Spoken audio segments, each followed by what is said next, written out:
시청자 여러분 안녕하십니까? 12시에 반가운 얼굴 박민영의 SNS 월요일 인사드립니다. 완연한 가을이네요. 날씨가 좀 선선하고 이젠 좀 쌀쌀하게 느껴지기도 합니다. 날씨 변화만큼 증시에도 조금 변화가 와줬으면 좋겠다 싶은데 아직까지는 지수가 큰 힘을 내지 못하고 있는 상황이네요. 요즘 좋은 이야기가 담긴, 좋은 문구가 담긴 책들을 찾아보면서 시청자분들을 위로할 혹은 또 제 스스로를 위로할 만한 이야기가 없을까 고민을 많이 해보는데요. 이런 문구가 하나 있더라고요. 어찌 물방울이 자기가 강물이 될 것을 알겠는가라는 글이었습니다.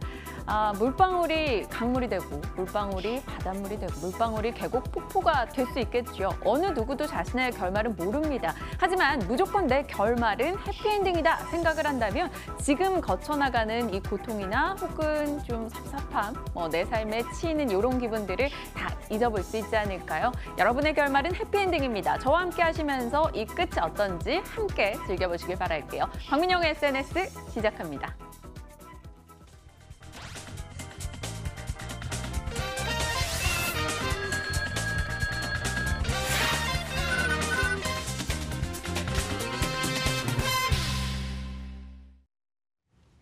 힘들다고 포기하면 아마추어, 힘듦에도 불구하고 그럼에도 불구하고 해낸다면 프로가 될 수 있겠죠. 프로가 되기 위한 도전은 계속됩니다.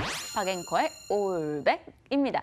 이 시각 함께하는 두 분 소개할게요. 드디어 원 멤버가 다 모였습니다. 박재영 차장님, 권홍섭 대리님 오셨습니다. 어서 오세요. 안녕하십니까. 안녕하십니까. 네, 안녕하십니까.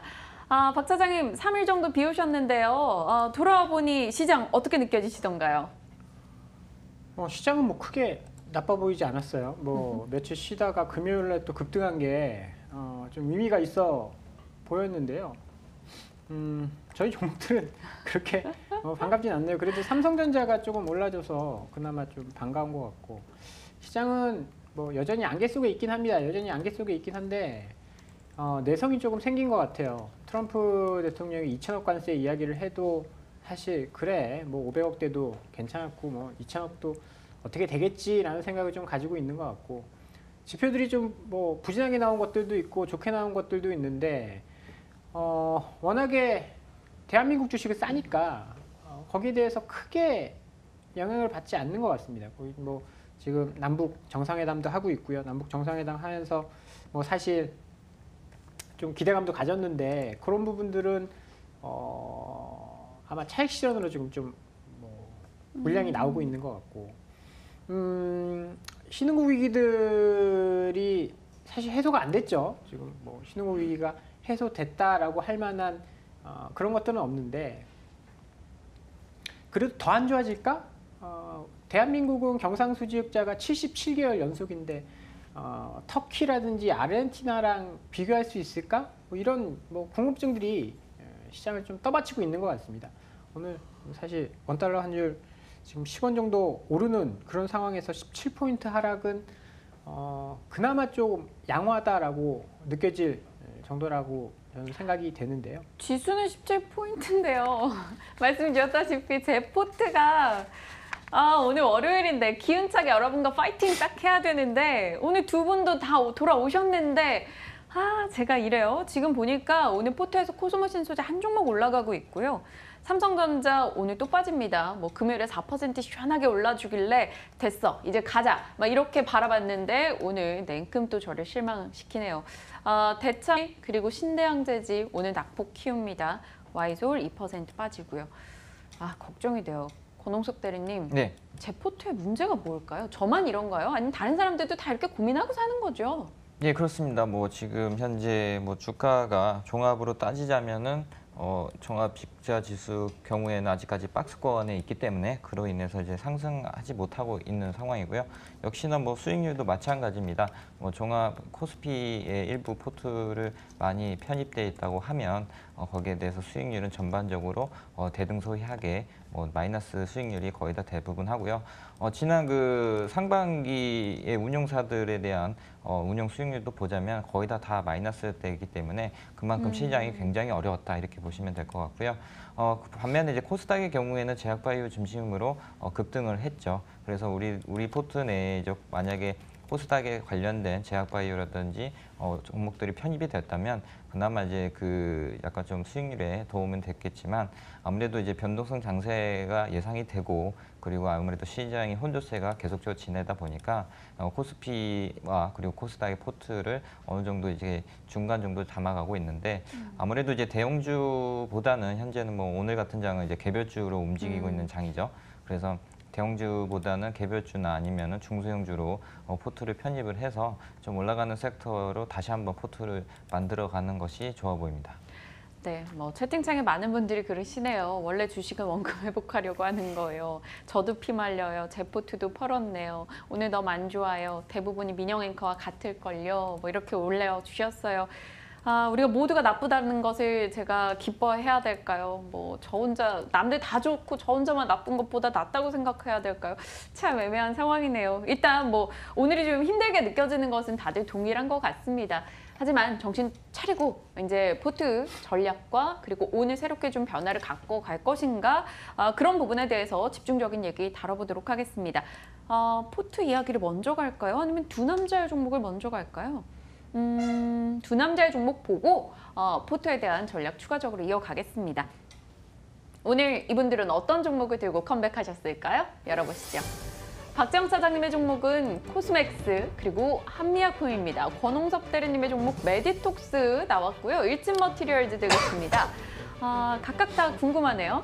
박 사장님 이제 막 패션, 의류 이런 쪽을 섭렵하시다가 이제는 미용 쪽으로, 화장 쪽으로 가시나 봐요. 그런 쪽 다 올랐는데 화장품이 안 올랐죠? 코스맥스 어제 금요일에 또 LG생활건강 엄청 올랐더라고요. 그래도 그래 봐야 뭐 올해 대비해서 그렇게 크게 못 오른 그런 상황인데요. 글로벌리하게 OEM 쪽, ODM 쪽에서는 1위 하는 화장품 업체입니다. 가장 이제 주목을 받을 수 있을 만한 섹터가 화장품인데 2015년 예를 들어보면 근데 지금 전혀 반응이 없어요. 오히려 올해 고점 대비해서는 주가가 뭐 한 1-20% 정도 하락을 해 있는 그런 상황입니다. 보통은 이렇게 해서 개선이 되면 프리미엄을 줘도 무방한데 호텔신라라든지 파라다이스 그다음에 또 뭐가 있을까요?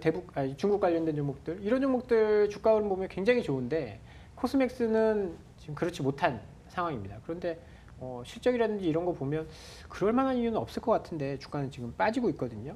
LG생활건강이라든지 로레알, 시세이도 이런 쪽 다양한 업체들을 고객사로 지금 삼고 있고요.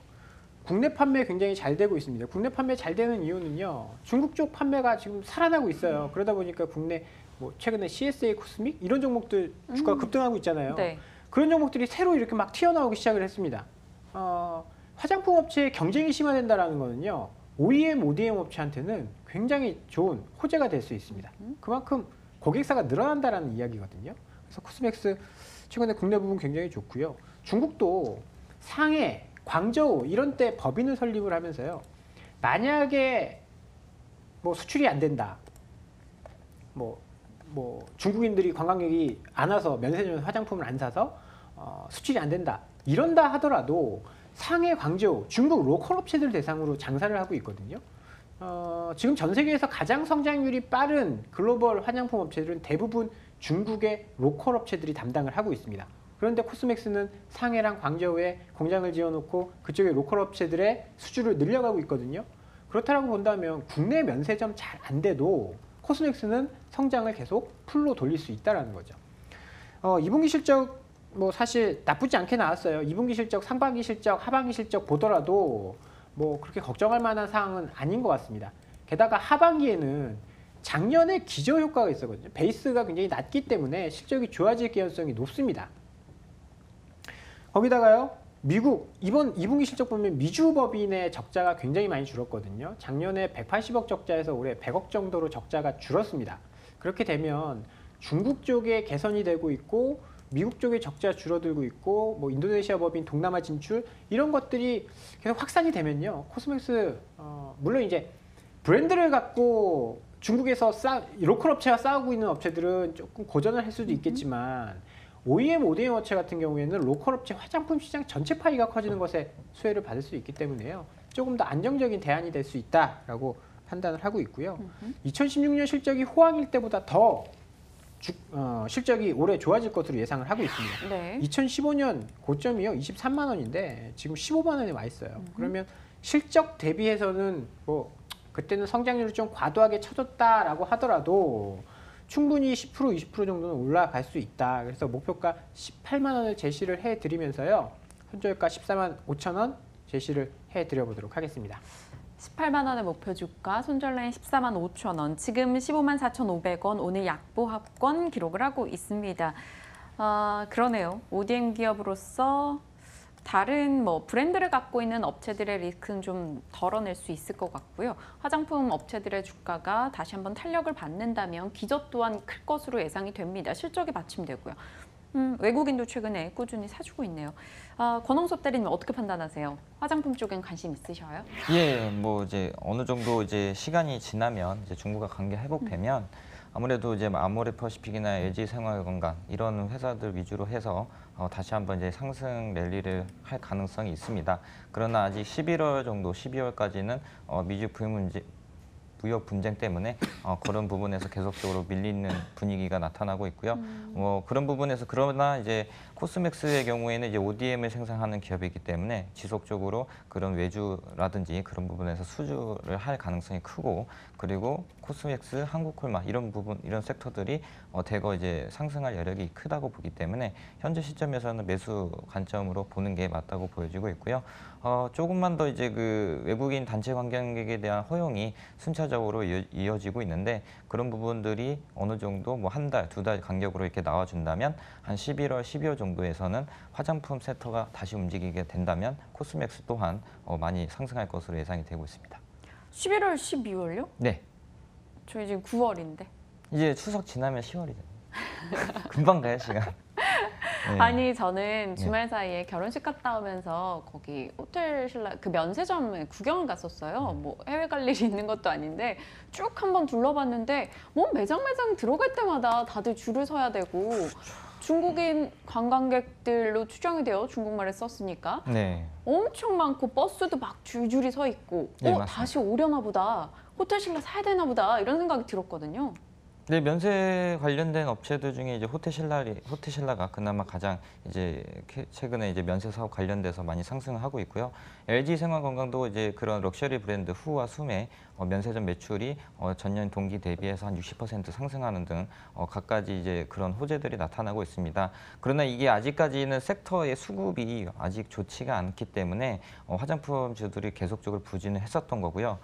만약에 이제 3분기 실적이 확인이 되고 그리고 나서 이제 중국과 관련된 사드 보복 완화 조치가 어느 정도 완료가 된다면 제가 봤을 때는 뭐 10월, 11월 정도부터는 이제 상승할 섹터가 되지 않을까. 예, 그때 한번 봐서 한번 진입해보는 것도 나쁘지 않고, 현재도 뭐 저점 구간이기 때문에 지속적으로 관심 있게 봐야 되는 구간이다, 이렇게 보시면 될 것 같습니다. 네. 호텔 신라까지 답변을 주셨는데요. 좀 고민스럽네요. 화장품 좀 오랜만에 포트에 넣어보고 싶다라는 생각도 살짝 들고요. 면세점 관련한 종목으로 넣고 싶다라는 생각도 들고요. 일단 계속 다음 종목으로 이어가겠습니다. 권홍섭 대리님. 네. 뭐부터 갈까요? 편하신 거 가시죠. 일진 머티리얼즈 가죠. 저희 네. 메디톡스는 박 사장님이랑 그간 여러 번 얘기를 나눴었죠. 네, 알겠습니다. 그럼 일지 머티리얼즈를 보시겠는데요. 그간 이제 계속적으로 2차 전지 관련된 업체들이 계속적으로 상승을 하는 섹터로 이제 왔습니다. 현재 뭐 간혹가다 이제 시가총액의 순위에서 자꾸 이제 100위에서 밀렸다가 다시 한번 또 올라왔다가 이제 들어가고 있는데요. 일단 동사의 경우에는 그 글로벌 점유율이 한 20% 내외로 2차 전지용 일렉포일의 글로벌 점유율 1위다, 이렇게 보시면 될 것 같습니다.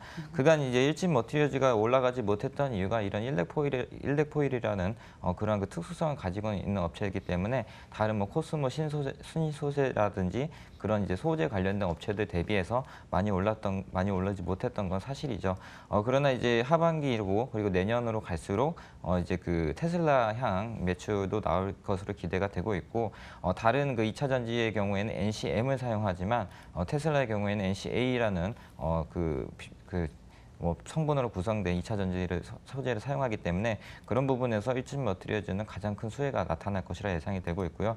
또한 그 테슬라가 중국에 그런 그 테슬라 2차 공장을 짓는다고 하니 그런 부분에서 우리나라 접해 있는 일진 머티리얼즈가 가장 큰 수혜가 나타날 것이다 이렇게 보시면 될 것 같고 일렉 포일의 경우에는 굉장히 그 기술력이 필요하고 그리고 2차 전지에서는 필수적인 소재이기 때문에 어떻게 보면은 이제 2차 전지 소재도 중요하지만 이 일렉 포일이라는 것을 적용시켜서 주행거리 확대와 그리고 그 충전 반식에 대한 그런 부분들이 어느 정도 기술력이 집약되어 있기 때문에 그런 부분에서 보자면 글로벌 점유율 1위를 달리고 있는 일진 머티리얼즈를 한번 관심 있게 봐야 된다 이렇게 보시면 될 것 같고요. 또한 글로벌 전기차 시장이 확대가 되고 있습니다. 중국의 경우에도 지금 우리나라는 아직 보조금에 대해서는 지원하지 않고 있지만 2019년, 2020년부터는 아마 우리나라도 이 전기차 구매 보조금에 대해서 해당 사항이 될 것 같고요. 그리고 이제 인도도 마찬가지입니다.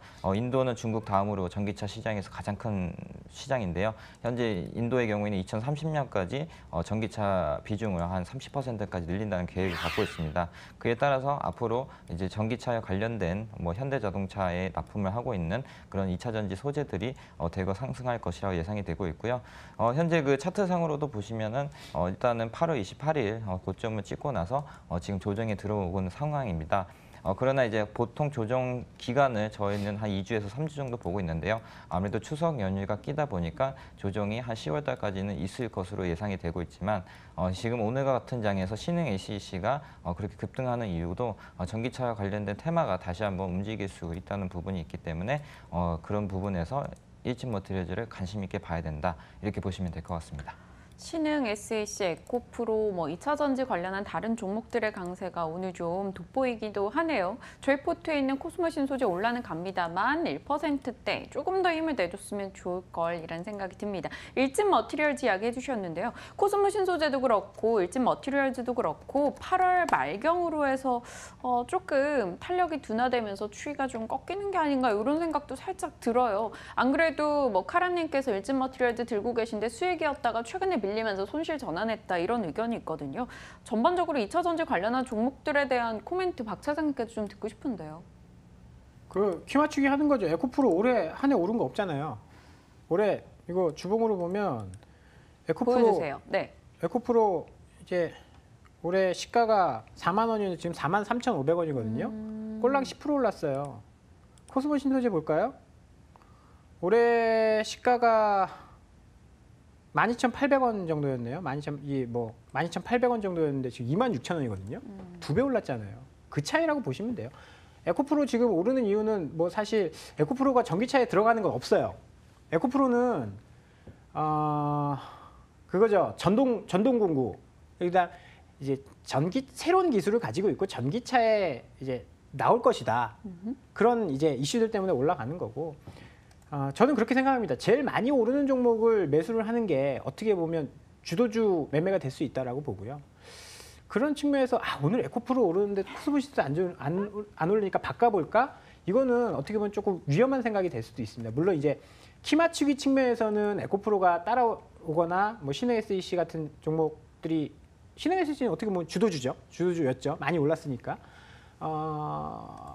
그런 변화를 좀 줄 수도 있는데. 생각보다 그런 비중이 많지 않아요. 가던 놈들이 계속 가더라라는 것들이 과거 경험상 보면 맞는 말일 경우가 많은데요. 내 종목이 매일같이 가장 높은 수익률을 내주면 정말 좋겠지만 사실 그럴 가능성이 높지 않죠. 그러니까 그럴 수는 없죠. 사실 그럴 수는 없는 거고 좋을 때가 있으면 나쁠 때도 있는 거고 조금 여유를 가지고 지켜보는 게 2차 전지 쪽에서는 앞으로 계속 클 거거든요. 전기차는 앞으로 계속 늘어날 겁니다. 법적으로도 그럴 수밖에 없는 거고요. 그렇다라고 본다면 이제 다방면에서 두루두루 알아놓고 가장 잘 올라가는 종목을 계좌에 들고 있는 게 가장 좋은 전략이 될 수 있지 않을까라는 생각을 좀 해보게 되네요. 그럼 코스모신 소재를 계속 포트에 둬도 괜찮을까요? 저 2차 전지 크게 문제 없을 것 같고요. 코스모신 소재도 크게 조정받은 건 아니에요. 조정 자체가 크지 않고 상승 추세를 이탈하진 않았거든요. 지금 횡보 기간이 좀 길어졌다 뿐이지 크게 문제가 될 만큼의 하락을 보이진 않았기 때문에 좀 들고 계셔도 괜찮을 것 같습니다. 알겠습니다. 2차 전지 관련한 종목들에 대해서도 의견을 나눠봤어요. 뭐 2차 전지 자체에 대해서는 앞으로 가줄 것이다라는 기대는 있으나 그때까지 이 포트를 전략적으로 어떻게 운영을 해가야 되는가에 대한 걱정은 계속 있습니다. 이쯤 머티리얼즈 살펴봤고요. 박 차장님은 다음 종목 가볼까요? 한미약품. 요즘 제약바이오 다시 막 들썩들썩하니까 그쪽에 좀 관심은 많이 생기긴 하는데요. 사실 바이오 시밀러 쪽에 사실 눈길은 더 가요. 셀트리온 이렇게 가지고 할 때 그쪽보다 이쪽이 나을까요? 일단 시장은 두 가지로 바이오 쪽은 두 가지를 보셔야 돼요. 바이오 시밀러를 꼭 보셔야 되고 셀트리온, 삼성바이오로직스 이런 쪽 꼭 보셔야 됩니다. 뭐 실질적으로 돈을 벌고 있는 그런 쪽이거든요. 그리고 이제 또 실질적으로 벌고 있는 게 뭐 메디톡스나 이런 보톡스 쪽, 그다음에 한미약품 같은 이제 대형 기술 수출이 있는 그런 업종들이 돈을 좀 벌고 있는데 저는 한미약품을 긍정적으로 보고 있는 이유가 실질적으로 기술력이 가장 앞서 있습니다. 대형 이제 제약 업체들 중에 지금 몇몇 바이오 업체들은 돈도 못 벌고 이거 임상 중인데 임상만 잘 되면 이라는 단서가 붙습니다. 임상만 잘 되면이라는 단서가 붙는데 뭐 그렇게 된다라고 한다면 한미약품도 에페글라나타이드 이거 대박 터지면 지금 가격이 있을 이유가 전혀 없는 그런 종목이죠. 일단 실질적으로 눈앞에 보이는 것들이 큰 종목이기 때문에 주도주가 이어질 가능성이 높습니다. 다양한 모멘텀이 있어요. 제가 9월 초에 아마 한미약품을 한번 가지고 나왔을 거예요. 그 이유는 그 포조티닙 이게 임상 결과를 발표한다라는 네. 말씀을 드렸어요. 25일 날 폐암 학회가 미국에 있는데 5일경에 얼마 전이죠. 5일경에 초록을 발표를 했죠. 그래서 그 효과가 굉장히 좋았어요. 그 다음부터 주가가 뭐 이제 뉴스에 사서 소문에 팔아라라고 하고 5월 이제 5일 다음에 좀 조정을 받았는데 조정 자체가 길지 않았습니다. 왜냐하면 25일 날 실제 임상 이제 중간 데이터가 발표가 되기 때문에 요것뿐만이 아니라요. 뭐 롤론티스라든지 다양한 약들을 지금 개발을 하고 있어요. 여기에 대한 가치들이 이제 주가에 제대로 반영이 된다라고 한다면 주가는 더 올라갈 거고요. 다양한 그 임상에 대한 결과들이 나올 수 있는 게요. 뭐 사노피라든지 스펙트럼, 뭐 얀센 이런 쪽과 기술 이전을 많이 했거든요. 그들이 사실 아무 가능성이 없는 쪽에 기술을 사올 이유는 없을 거 아닙니까? 이런 거 가능성을 좀 염두에 두고 접근을 하자라는 거고요. 9월 25일 날 이제 세계 폐암 학회 발표가 있을 거니까요. 그 이후부터는 이제 새로운 상승 동력을 기대를 해봐도 좋을 것 같고요. 제가 생각하기에 시장이 조금 안정화되고 올라간다라고 본다면 먼저 코스피 쪽에서는 반도체 쪽이 올라갈 겁니다. 그리고 코스닥 쪽에서는 제약바이오가 올라갈 거예요. 네. 성장주가 다시 올라간다라고 하면 이쪽이 강할 건데 그럼 뭐 최근에 셀트리온이라든지 뭐 메디톡스라든지 한미약품도 마찬가지고요. 주가가 조금씩 들썩들썩 하고 있거든요. 주가가 너무 쌉니다. 그래서 반등이 시작이 된다라고 한다면 이 섹터를 빼놓고 못 올라갈 거고 여기서 대장주 역할을 하고 있는 뭐 셀트리온이라든지 한미약품 강한 상승세를 보일 가능성이 있다라고 보고요. 포트폴리오 분산 차원에서는 제약바이오도 빼놓을 수 없는 그런 종목이다라고 판단을 해서요. 오늘 한미약품을 한번 다시 말씀을 드려보도록 하겠습니다. 너무 어려워요. 이 두 분의 얘기 듣고 있고 막 그러면 포트에 막 5종목 꽉 차 있는데도 자꾸 뭐 하나 담고 싶고 귀가 팔랑팔랑합니다. 바이오건께 여쭤볼게요. 한미약품 어찌 생각하시는지. 예, 한미약품 지금 흐름 나쁘지 않습니다. 왜냐하면 이제 121선 진출한 이후에 지금 조정을 하고 있는데요. 그렇지만 이제 한미약품이 과거에 했었던 그 기술 이전에 대한 부분이 굉장히 이제 고무적으로 받아들여지기 때문에 그런 부분에서 한미약품을 관심 있게 봐야 된다고 보여지고 있고요. 현재 뭐 기술 이전 관련된 업체들이 몇 개 있습니다. 그러나 이제 한미약품의 경우에는 과거 사례로 봤을 때는 그만큼 글로벌 빅파마와 기술 이전 매출에 대한 기대감이 있다 볼 수가 있고요.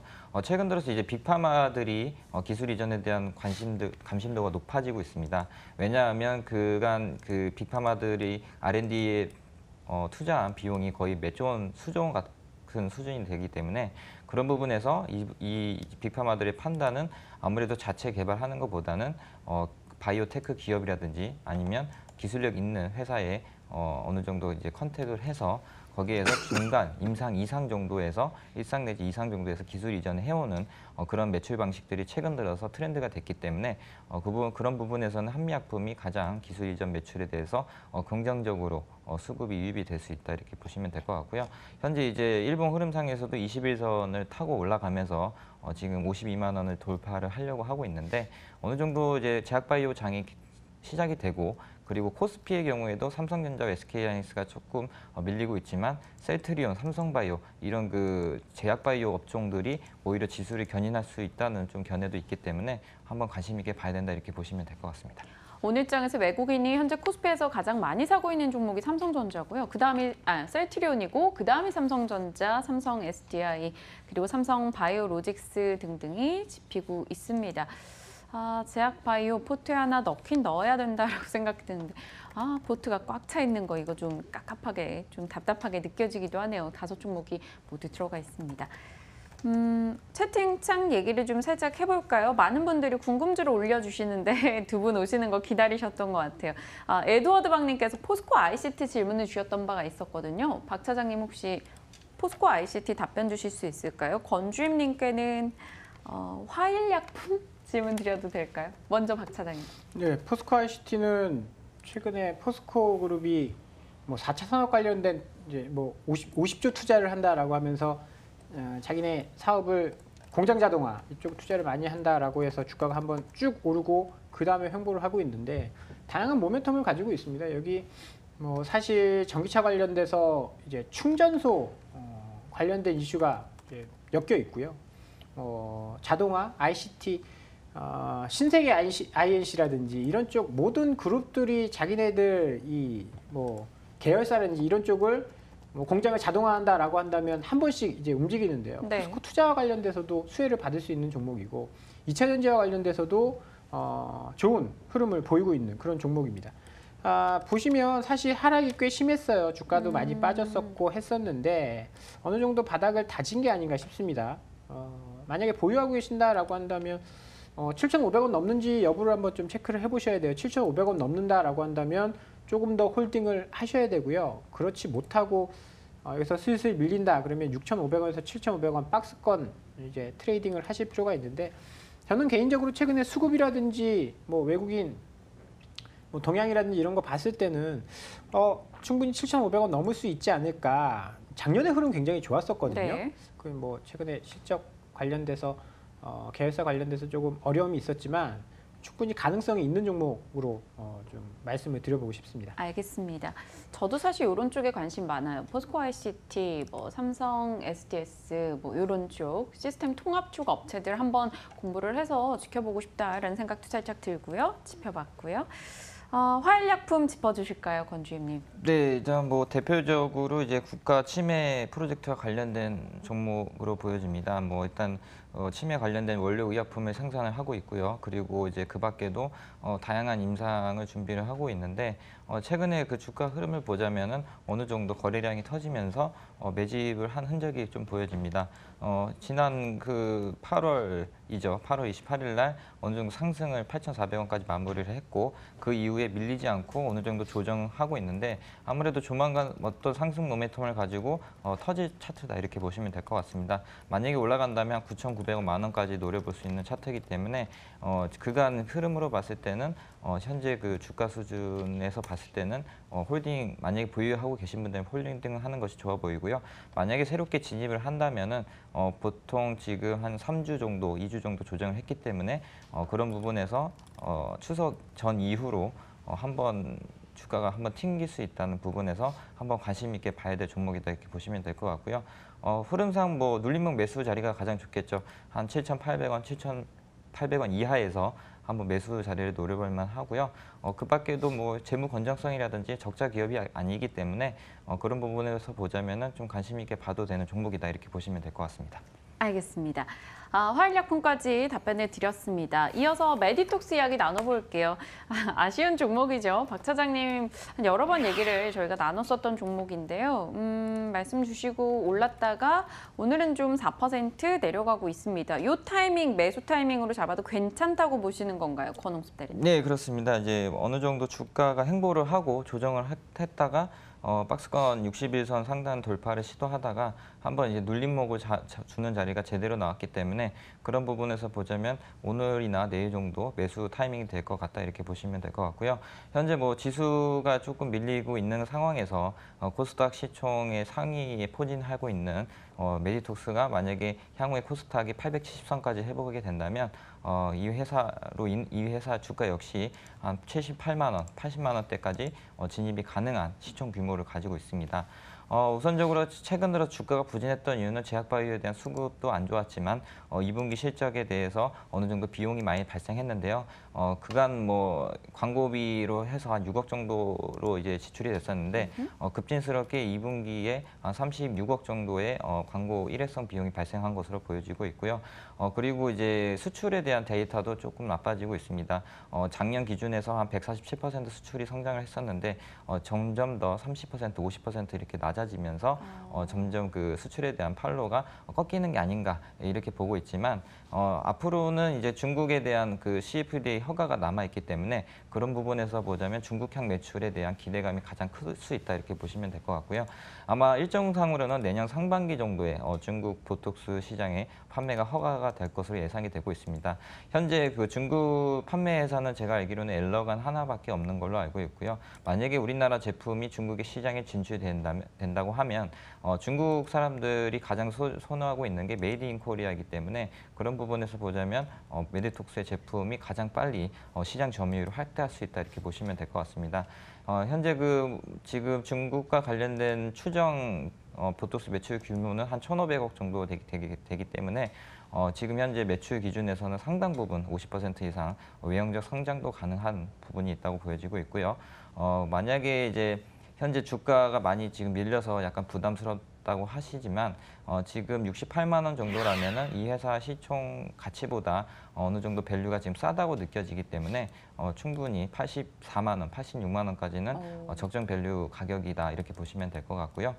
그 밖에도 지금 현재 해외 파트너 유럽이라든지 미국 이쪽에 이제 미국 같은 경우에는 이제 이노톡스를 출시를 이제 2022년까지 임상 계획을 엘러간에서 발표를 했고요. 유럽 파트너사도 어느 정도 모집이 된다고 하면 글로벌적으로 시장 진출을 하게 된다면 회사가 한 번 더 레벨업 할 수 있는 그런 부분에서 투자 포인트를 잡으시고 접근하시면 될 것 같습니다. 오늘 4% 밀리고 있습니다. 권홍섭 대리님은 통상적으로 목표가를 상당히 높게 주시는 경향이 있어요. 그래서 그 가격대를 기대하게 만드는 그런 멘트들을 종종 해주시는데요. 80만 원 넘게까지 메디톡스 올라갈 수 있을 것이다 이야기 주셨네요.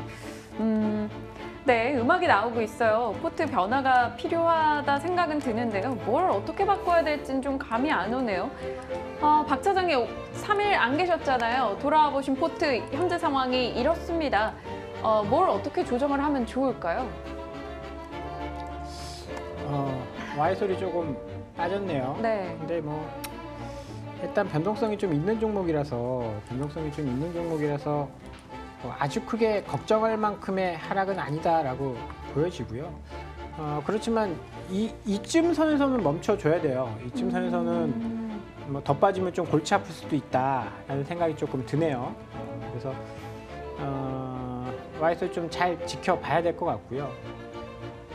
뭐 삼성전자야 금요일 반등을 조금 오늘 토해내고 있는데 오늘 좀 연속성을 보여줬으면 좋았을 뻔했는데 외국인 수급도 괜찮고 하는데 그러지 못해서 조금 아쉽고 전반적으로 2~3% 정도 손실인데 신대영제지가 오늘 너무 많이 밀렸어요. 원래 수익을 내고 있었거든요. 그렇죠. 며칠 따박따박 올라가다가 하루 만에 탁 빠졌는데 뭐 그래도 보합권이잖아요.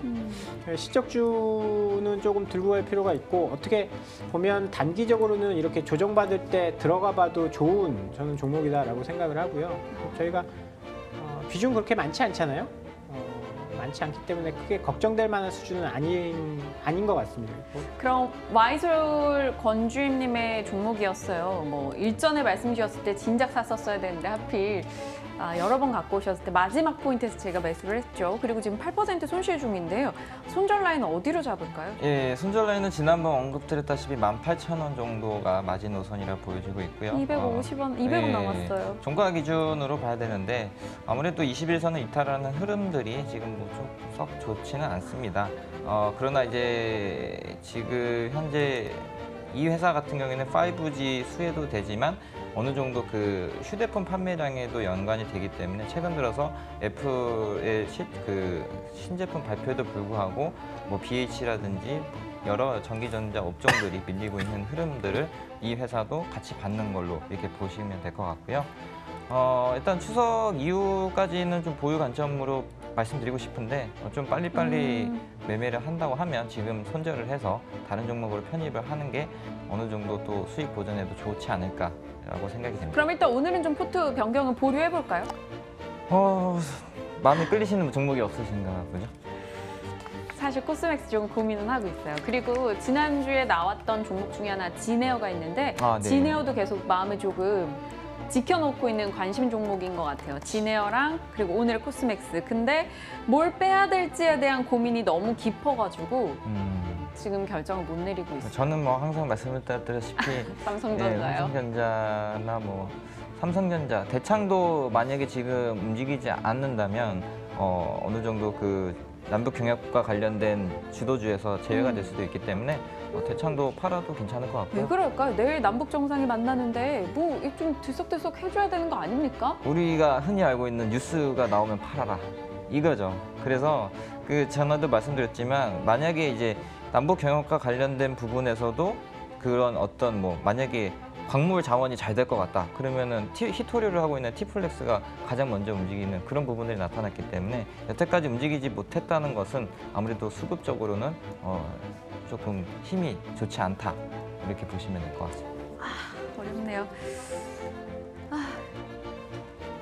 오늘 제 포트에서